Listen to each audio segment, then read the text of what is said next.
there's an astounding artifact. It's referred to as WB44, the Sumerian Kings List. On one panel, it tells us about 8 kings. It began with the realization that the people of Sumer, those ancient inhabitants of southern Mesopotamia, whose legacy lies buried in clay tablets and city ruins, had to be acknowledged not simply as features in our textbooks, but as the very architects of human civilization itself. The respected scholar Samuel Noah Kramer, long regarded as one of the world's foremost experts on Sumerian civilization and language, made a dramatic and sweeping admission. After years of painstaking transliteration of thousands of cuneiform tablets, meticulous reconstruction of myths and legal codes, and synthesis of historical fragments, he declared that his previous interpretations had underestimated the fullness of what the Sumerians had achieved, and underestimated how deeply their culture underpins our own. Before we start, smash the like and subscribe buttons for more updates. Kramer's statement hit the academic world like a soft explosion. He acknowledged that the civilization of Sumer, people who lived roughly from the 5th to the early 2nd millennium BCE in the region between the Tigris and Euphrates, did more than merely lead to later civilizations. They brought into being structural, conceptual, and technological foundations that ripple down into our own age. He admitted that we have often treated the Sumerians as a curious starter culture, as if they were a preliminary sketch of civilization, rather than a fully realized, vibrant, and self-conscious society whose reach extended farther than the evidence had been given credit for. In his admission, he said we must look at them not only as the first civilization, but as a civilization that innovated in governance, literature, law, mathematics, urban planning, and the very notion of civilized man, in ways that we continue to inhabit, even unconsciously. This truth means that the Sumerian city-states like Uruk, Ur, Lagash, and others were not simply prehistoric curiosities, but the template for human society and its institutions.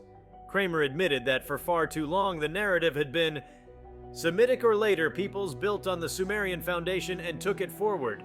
Instead, he emphasized that the Sumerians themselves built, innovated, and thought as fully as later civilizations. He suggested that even our concept of writing, often attributed to later Mesopotamian or Egyptian cultures, has to return to the Sumerians, who developed cuneiform script and applied it across administration, literature, and religious texts. Academic literature has long cited that point. The Sumerians' writing system spread and influenced later cultures. By making this admission, Kramer changed the intellectual horizon.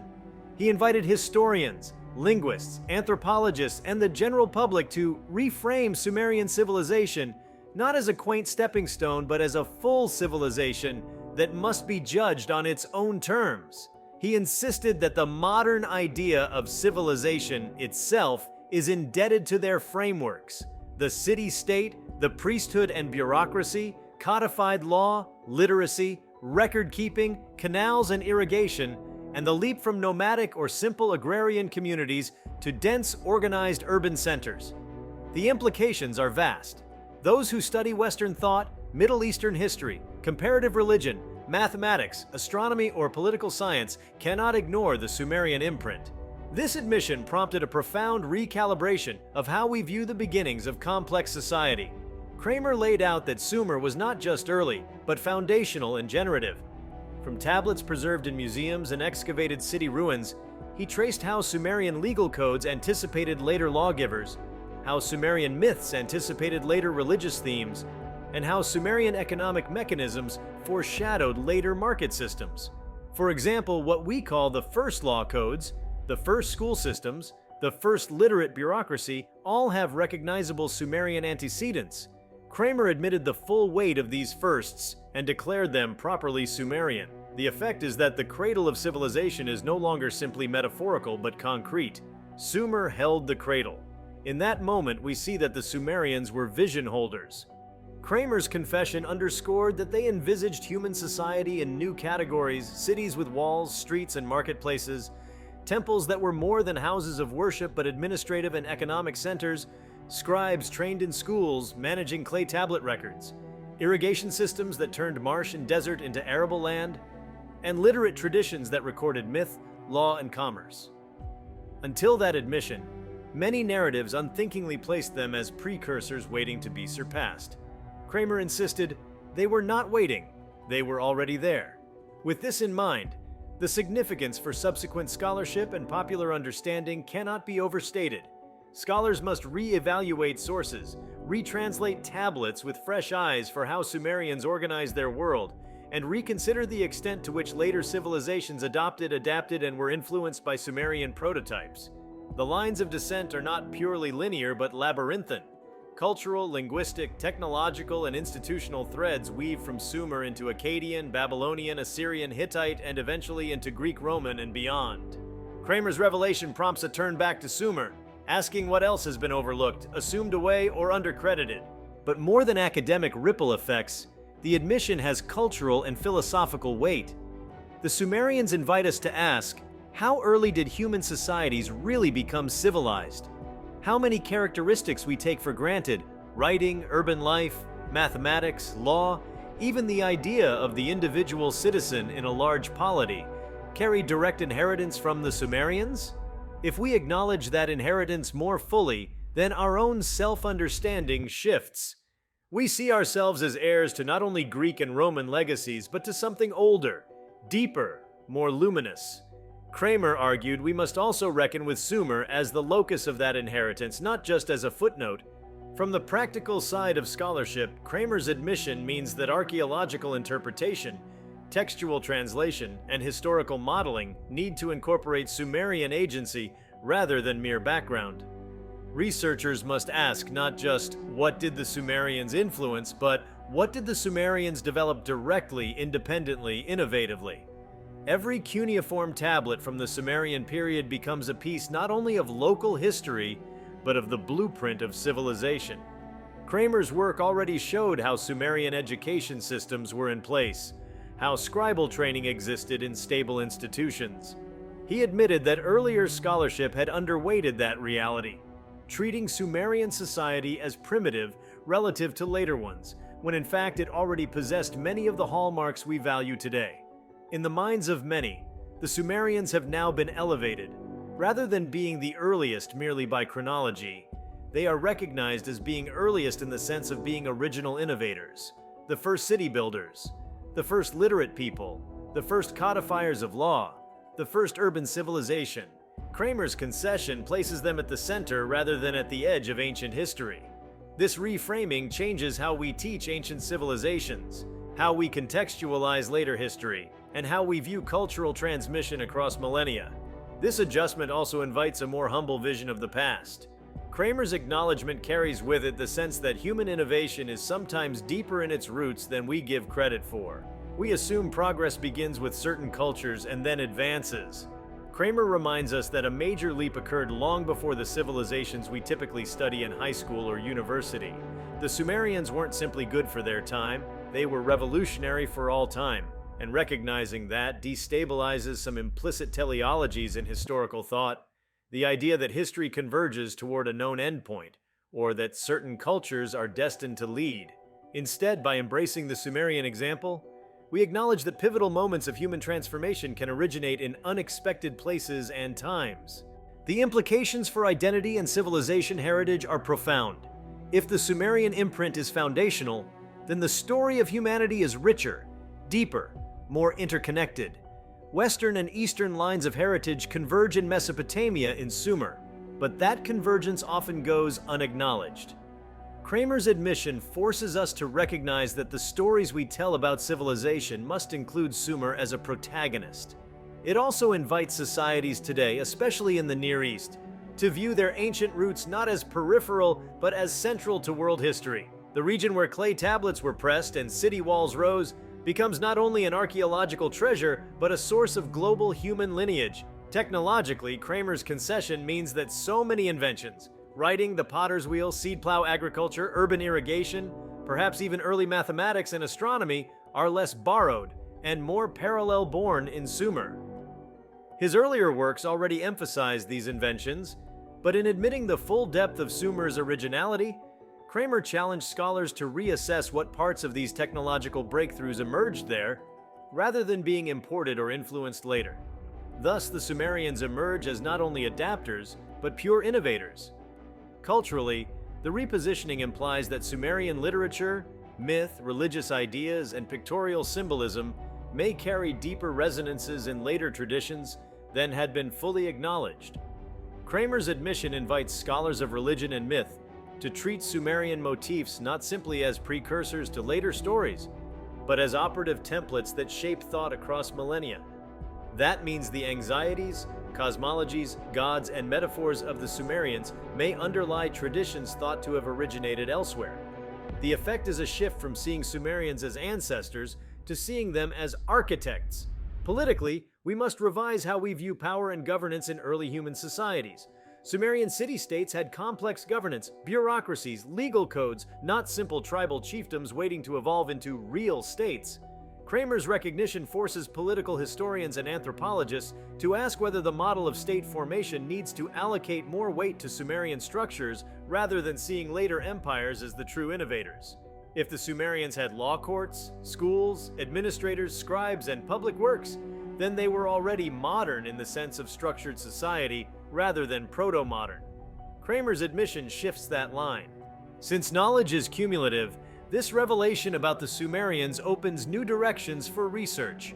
By admitting the truth of Sumerian primacy in many areas, Kramer implicitly challenged future archaeologists and philologists to search for more Sumerian texts, reinterpret existing collections under a Sumer-centric lens, and reevaluate comparative materials from neighboring cultures that may actually reflect Sumerian influence rather than independent emergence. The admission thus wasn't just a statement, it was a call to action. From an educational standpoint, what we teach about ancient civilization must be rethought. If the Sumerians are properly foregrounded, then the story of civilization begins not with the Greeks or Romans or even with the Bronze Age Aegean, but with southern Mesopotamia. Sumerian society becomes the starting point not for culture, but for civilization itself. Kramer's similar earlier works positioned them that way, but his new admission made it unavoidable to address them with full seriousness. By doing so, it democratizes our understanding of origins, reminding us that world history doesn't always start where Western tradition has placed it. As a result, popular narratives from documentaries to museum displays stand to be revised. The idea of the first civilization may no longer be optional, it must be the Sumerians fully recognized. Museums presenting Mesopotamia might change interpretive labels. Courses on ancient history might shift focus, and public media might reconsider how they portray the ancient Near East. Kramer's moment thus has public resonance.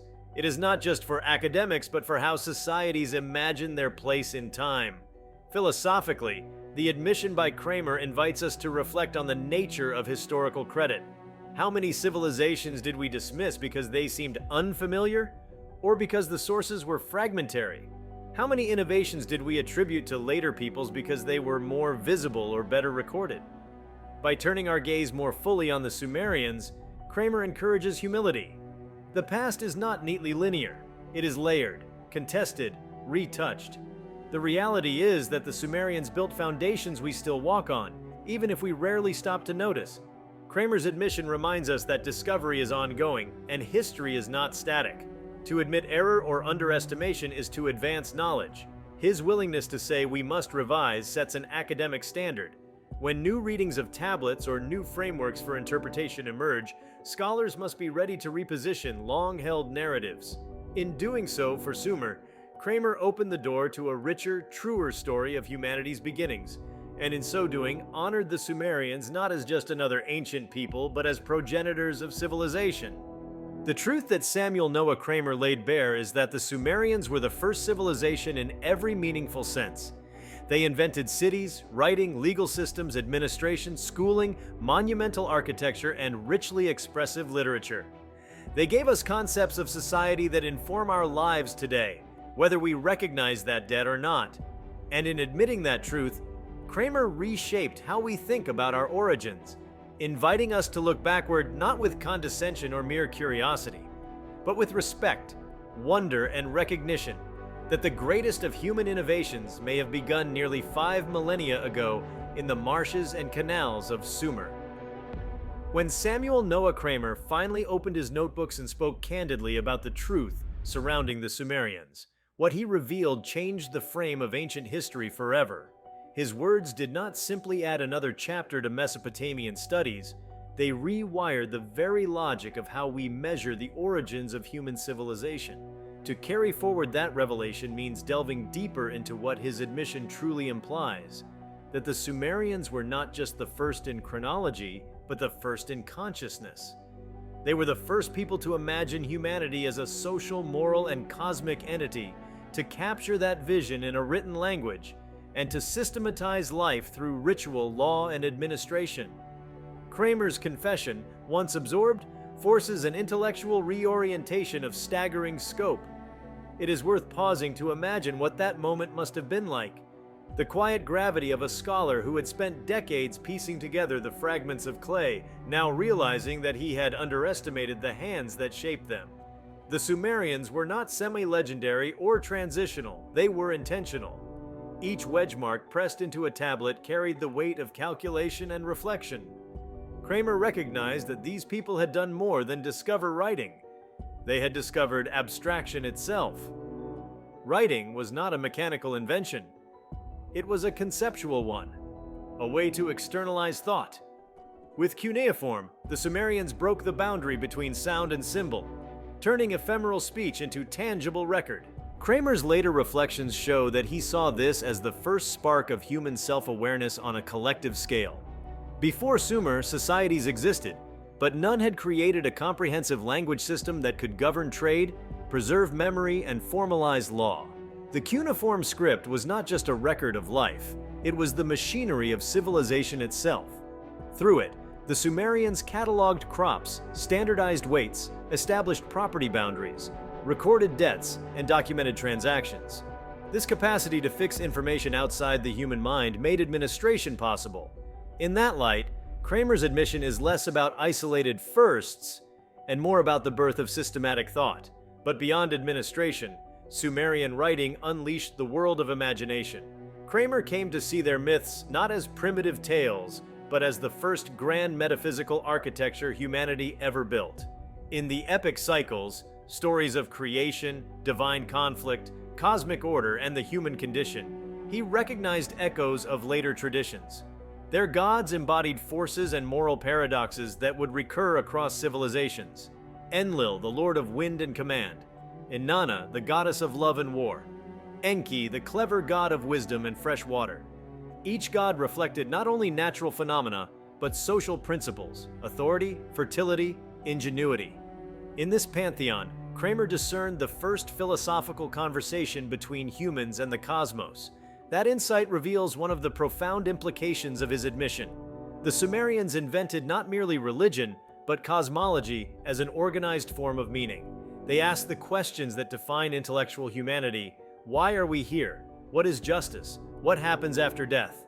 By encoding these reflections in myth and liturgy, they made the earliest attempt to render the infinite into words.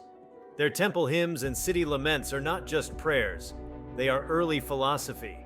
Kramer saw that what we call Greek philosophy did not emerge from a void. It germinated from the seeds planted millennia earlier in the fertile delta of Sumer. The Sumerians also gave humanity a clockwork vision of the world. Kramer's research into their mathematical and astronomical systems revealed that they were the first to use a sexagesimal base 60 system, a concept still embedded in how we measure time and angles today. When he admitted how far-reaching this was, it was more than an acknowledgement of technical skill. It was recognition of a mindset that could transform observation into abstraction. They divided circles into 360 degrees and the day into 24 hours, 60 minutes per hour, 60 seconds per minute. Such precision presupposes a worldview in which the universe is orderly, calculable, and rational, a belief that would later underpin the entire edifice of science. The agricultural and hydraulic innovations that Kramer reevaluated form another dimension of this truth. The Sumerians transformed a harsh and flood-prone landscape into an engineered ecosystem. Through complex irrigation networks, canal systems, and levees, they mastered the unpredictable waters of the Tigris and Euphrates. Kramer pointed out that these systems demanded not only technical ingenuity, but collective organization. A canal could not be dug by a single farmer. It required cooperation, planning, and social hierarchy. Thus, the Sumerians turned environmental necessity into civic structure. The act of irrigation became the seed of governance. In the same breath, Kramer highlighted that Sumerian society was driven by institutions that resembled modern bureaucracies. The temples were economic centers as much as spiritual sanctuaries. Priests and administrators kept meticulous records of offerings, rations, land use, and labor. He saw in these archives the first glimpse of the civil service, a structure of accountability and documentation that transcended generations. This realization gave new meaning to his admission. The Sumerians did not just live in cities. They invented the idea of institutional permanence. Their bureaucracy was civilization's first memory. Perhaps the most striking dimension of Kramer's reappraisal lies in Sumerian literature. When he first began translating texts like the Instructions of Shuruppak or the Epic of Gilgamesh, he saw them as cultural curiosities. But as his understanding deepened, he realized these were not only myths, but mirrors of human consciousness. The Instructions of Shuruppak, a father's advice to his son, is arguably the world's oldest piece of moral literature. Its counsel, to be honest, to respect property, to honor parents, captures the ethical DNA of humanity. Kramer came to recognize that the Sumerians were the first moral philosophers. The Epic of Gilgamesh especially forced him to confront the depth of Sumerian thought. Its hero's journey from pride to loss, from the quest for immortality to acceptance of mortality, encapsulated the existential dilemma that defines all later literature. Kramer realized that the Sumerians had already articulated the fundamental themes of human existence: friendship, mortality, grief, and the search for meaning. His admission thus expands from historical to existential significance.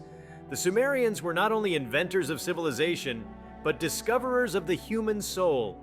Kramer's acknowledgement also carried implications for language and cognition. The Sumerian language, unrelated to any known linguistic family, stands as a testament to originality. Its structure, based on agglutination and abstract markers, required a sophisticated mental framework for categorizing reality. To think in Sumerian was to think relationally, to define meaning through layers of context and combination. Kramer's reevaluation implied that this linguistic system was not accidental. It reflected a distinct mode of perception. The Sumerians saw the world as an interlocking system of forces, a view that later civilizations only dimly reconstructed. From the standpoint of law, Kramer's reassessment elevated the Sumerians to the position of civilization's first jurists. The Code of Ur-Nammu, which predates the more famous Hammurabi's Code by centuries, reveals a mature sense of justice. Kramer admitted that this legal system demonstrated proportionality, accountability, and procedural order. It recognized fines and compensations rather than mere vengeance, a leap from tribal retribution to civic law. This shift from personal revenge to institutional justice marked one of humanity's greatest transformations, and the Sumerians achieved it first. Even in the domain of education, the Sumerians led the way. Kramer had long noted the presence of Idubas, the tablet schools where young scribes were trained. After his admission, he emphasized that these schools were not merely vocational but intellectual centers. Students learned mathematics, literature, and ethical precepts. They copied proverbs and hymns not for rote memorization alone, but to internalize moral and administrative order. The very idea of schooling as a vehicle of cultural continuity, teaching, writing, preserving knowledge, was born there. Kramer's recognition also invited a reassessment of gender and power in early civilization. The Sumerians, unlike many later cultures, granted their goddesses and priestesses remarkable influence. Inanna's dual aspect as love and war signified not contradiction but completeness. Kramer saw that Sumerian society acknowledged the feminine as an active, creative force. Priestesses managed temple lands, participated in ritual, and held property. By recentering Sumer, Kramer implicitly challenged later patriarchal readings of ancient history, suggesting that civilization's beginnings were more balanced and nuanced than once assumed. Architecture and urban planning gained new prominence in Kramer's post-admission interpretation. The ziggurats that rose from the plains of Sumer were not mere temples. They were symbolic mountains linking earth and heaven. Their construction required geometry, logistics, and state coordination. Kramer highlighted that each brick, stamped with the ruler's name, was an act of collective identity. The Sumerians were the first to monumentalize human aspiration, to turn the yearning for divinity into built form. In acknowledging their architectural sophistication, Kramer implicitly recognized that the Sumerians invented not only the city, but the concept of sacred urbanism. Economically, Kramer's revised understanding presented the Sumerians as the pioneers of regulated exchange. Their use of silver as a standard of value and barley as a unit of account reveals an advanced economic consciousness. He realized that markets, credit systems, and standardized contracts were all part of their world. This was not barter, it was proto-capitalism. The cuneiform tablets detailing debts, wages, and trade routes show a society that grasped abstract value, a remarkable feat for the 4th millennium BCE. Kramer's admission thus extended beyond culture into the history of economics, affirming that the Sumerians devised the grammar of commerce. Culturally, their music, art, and craft industries displayed a unity of function and beauty. Kramer emphasized that the Sumerians were artisans of both material and meaning. The lyres from the delicate cylinder seals, and the intricate jewelry unearthed in royal tombs illustrate a society capable of aesthetic refinement equal to its technical genius. When Kramer acknowledged their achievements fully, he implicitly rewrote the history of art. The idea that art could communicate status, ritual, and cosmic harmony simultaneously begins in Sumer. Their medicine and science also came under new light. Kramer's reading of medical tablets showed systematic diagnosis and prescription. Illness was categorized. Treatments were described through observation rather than solely superstition. While magic and divination coexisted, the analytical impulse was unmistakable. Kramer admitted that Sumerian healers were among the first empirical thinkers, proto-scientists who believed that knowledge could intervene in nature's course. The leap from mythic causality to causal reasoning began in their hands. Even their approach to death and burial reflected an early humanism. Kramer's deeper reading of funerary practices revealed an ethic of continuity. The dead were cared for not to placate gods, but to sustain familial identity. Grave goods, offerings, and prayers demonstrated that the Sumerians understood life as a link in an unbroken chain. In recognizing this, Kramer positioned them as the first people to translate mortality into memory, turning remembrance into a civic duty. One of the subtler implications of Kramer's admission concerns how the Sumerians perceived time. Their chronicles and king lists reveal an awareness of linear history, rulers succeeding one another, events unfolding in ordered sequence. This differs sharply from cyclical mythic time common elsewhere. Kramer concluded that the Sumerians pioneered the historical mindset, the idea that humanity moves through eras and that each generation inherits responsibility from the last. To accept the truth is to acknowledge that the Sumerians invented not only history, but historicity, the very sense of temporality that underlies modern thought. Their diplomacy and warfare also assume new importance in Kramer's view. City-states like Lagash and Umma waged wars over territory and water rights, but they also signed treaties, recorded on clay tablets with witnesses and oaths. Kramer admitted that these agreements constituted the world's earliest international relations. The concept of a treaty, binding and negotiable, predates empires by centuries. Thus, even conflict in Sumer bore the imprint of law and negotiation, not mere chaos. Civilization, it turned out, included the rules of its own restraint. Environmental adaptation played another crucial role. Kramer saw that Sumerian survival required technological responsiveness to geography. They drained swamps, redirected rivers, and built dikes, transforming landscape into landscape architecture. This mastery of ecology prefigured the long struggle between humanity and environment, a theme that resonates profoundly today. In Sumer, the dialogue between nature and technology began. Kramer's acknowledgement of this gave environmental historians a new origin story. Sustainability and exploitation were both born in the same cradle. Another aspect that deepened after Kramer's revelation was the Sumerians' relationship with knowledge itself. Their scribes did not write at random, they cataloged. The earliest lexical list, groupings of words by category, show the human impulse to classify. Animals, plants, metals, professions, deities, all were ordered systematically. Kramer recognized in these lists the prototype of encyclopedic thinking. The Sumerians sought to map the totality of existence through language. In that pursuit, they became the first taxonomists, anticipating the method of science and philosophy alike. Sumerian influence on neighboring cultures became clearer under this lens. Kramer saw how Akkadian, Babylonian, and later Assyrian societies borrowed Sumerian literary forms, deities, and administrative techniques. Even when the Sumerian language faded from daily use, it endured as the language of learning. For over 1,000 years after Sumer's political decline, scribes across Mesopotamia still studied Sumerian texts, much as medieval scholars later studied Latin. That persistence is civilization's highest tribute. When a language ceases to be spoken but continues to teach, it has transcended mortality. One of the most transformative implications of Kramer's admission lies in epistemology, the philosophy of how we know. By acknowledging the depth of Sumerian intellect, Kramer admitted that the roots of rational inquiry, ethics, and abstraction extend far beyond what modernity often claims. The narrative of progress, where reason awakens in Greece or the Enlightenment, collapses under the evidence of Sumerian thought. Their priests observed stars, measured shadows, recorded omens, and correlated phenomena. Behind these acts was an assumption that the universe is intelligible. That assumption, the foundation of all science, began in Sumer.